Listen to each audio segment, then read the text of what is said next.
Asterisk, what happens when a late-night host known for playful chaos sits across from a prince who seems to have forgotten how to laugh? The audience of Watch What Happens Live with Andy Cohen expected cheeky games, harmless gossip, maybe a royal anecdote or two. Instead, they witnessed something else, an interview that slowly twisted into a contest of ego. A host trying to keep his show from slipping out of his hands, and a guest who looked ready to drag the whole set down with him. By the time the cameras stopped, it was obvious this wasn't a typical celebrity chat. It was the night Andy Cohen asked a prince to leave his stage. Asterisk. The clubhouse set glowed with neon signs reflecting off shelves packed with books, liquor bottles, and odd trinkets from a decade of celebrity visits. A giant AC marquee flickered under the monitor showing the show's logo, while a fully decorated Christmas tree shimmered to the right, its lights casting warm reflections across the room. The audience sat close, cocktails in hand, laughing from the pre-show warm-up. The striped carpet looked like someone spilled a rainbow and decided it worked. The whole space felt intimate, cluttered, and unmistakably Andy Cohen took his place in the familiar slate blue chair. Question cards in hand, his trademark mischievous half-smile tugging at his mouth. Tonight, though, he seemed a little more alert than usual, shoulders squared in a sharper suit. This guest wasn't a Bravo star or a gossipy actor. It was Prince Harry, or former Prince Harry, depending on the latest headline. Asterisk. Harry sat opposite him in a navy suit, open collar shirt, ankle crossed over his knee in a casual pose that didn't match the tension in his jaw. His eyes moved across the neon decor as though grading it, unimpressed. Asterisk. Andy turned to the camera, smile widening. Welcome back, you guys. We've had a lot of guests in this clubhouse, but I don't think we've ever had someone whose grandmother's face was on money. Asterisk. Laughter rippled. Please welcome Prince Harry. Asterisk. Applause erupted, some excited, some stunned. Harry lifted a stiff half-wave, his smile not touching his eyes. Asterisk. Harry. Thank you for being here, Andy said warmly. Asterisk. Harry nodded once. Well, I thought it was time someone brought a bit of class to late-night television. Asterisk. Some laughed, unsure. Andy raised his brows for a beat, then chuckled. I'll take that as a compliment. I think. The curiosity in the room sharpened. Andy continued. You've done very serious interviews lately, Oprah, Netflix documentaries. What made you say yes to this madhouse? Asterisk. Harry shifted. People think they know me because of those interviews. I thought it might be interesting to remind them I'm not just a soundbite in someone else's production. Here, you're a soundbite on my messy Bravo show, Andy said. Harry smirked. At least here, expectations are low. Laughter came, but thinner now. Andy tried to regain ease. So, California life. How different is it from the palace? Asterisk. In California, Harry said. When people ask how you are, they don't expect a lie. Already an improvement. Hum of interest moved across the room. Andy pushed carefully. You don't miss anything? The pageantry? The sense of duty? Asterisk. Duty is a pretty word for control, Harry replied. It makes captivity sound noble. A beat of silence. Andy tried to keep the conversation grounded. Some people say those balcony moments, those trooping the color images, they love them because they saw your mother. Asterisk. Annoyance shot across Harry's face. There it is. Took longer than I expected. Harry, I'm not trying to be disrespectful. People want empathy until it becomes inconvenient, Harry cut in. What they actually want is access. A piece of grief to take home and pass around.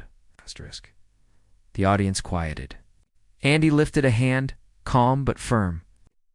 But you've shared about her publicly your book interviews. Isn't that a form of access? Asterisk. When I talk about my mother, that's my story, Harry said sharply. When you bring her up between cocktails and commercial breaks, you turn her into content. The room froze. This is a show, Andy said. Everything we discuss becomes content. Which is exactly why I don't owe it anything, Harry said coolly. Andy pressed his lips together. Somewhere behind the cameras, producers gestured wildly. Asterisk. Trying again, Andy shifted subjects. Harry, how's life with Meghan? People have strong opinions. Asterisk. People having opinions about my wife is not a personality trait, Harry snapped.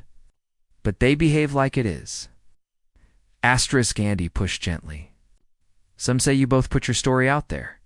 Asterisk our version, Harry said. Funny how people prefer the palace-approved one.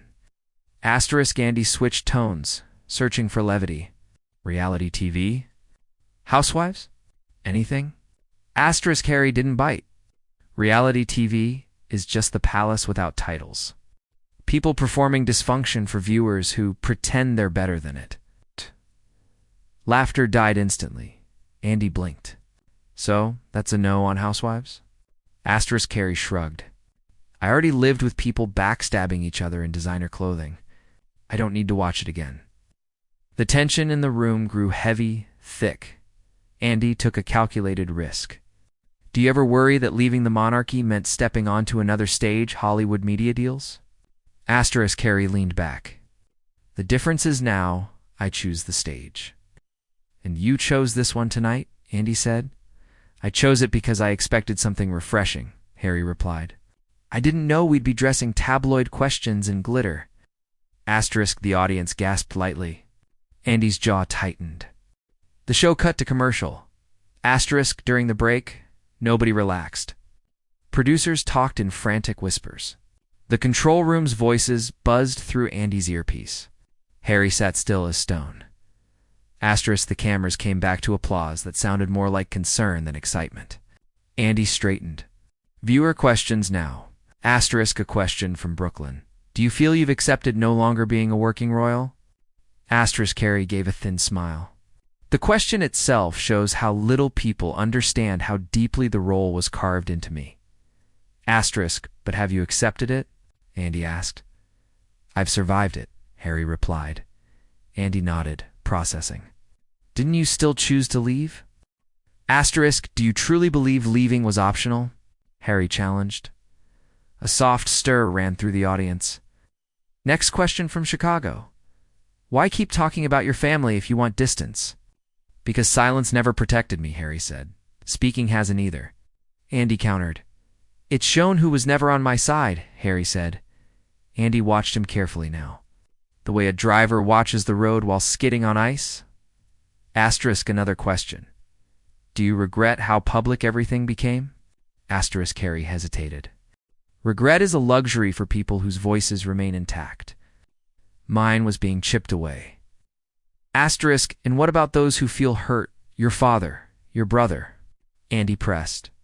Asterisk, they made their decisions, Harry replied. Just like I made mine. You don't sound at peace, Andy said quietly. And you don't sound neutral, Harry returned. A ripple of discomfort moved across the room. Andy leaned in. Harry, what part of your mother do you see in yourself now? Asterisk Harry's expression shut down. The part that couldn't survive that world. Asterisk Andy tried gently. She wanted to protect you. Would she approve of asterisk? Harry cut him off sharply. You don't get to speculate about what my mother would think. Not here. Not ever. Asterisk Andy froze. The room froze with him. For a moment, the show teetered on the edge. Then, unexpectedly, Andy set the cards aside. You know what, Harry? Let's drop the pretense. You're clearly not here to talk. You're here to fight the air. Asterisk Harry bristled. I'm here to reject bad questions. Asterisk, you're rejecting the room, Andy said calmly. And the room is rejecting you back. Gasps echoed. Harry leaned forward. Are you asking me to leave? Andy held his gaze for a long second. I'm saying, he replied evenly, that if you don't want to participate in the show, you agreed to come on. Then yes, you're free to go. The studio fell silent. Harry's jaw clenched. For a moment it looked like he would stand. Instead, he slowly uncrossed his legs, placed his palms together, and stared at the floor with a tight, unreadable expression. Then he rose. The audience didn't clap. They didn't boo. They simply watched as the prince walked off camera, the Christmas lights flickering across his back as he disappeared behind the curtain.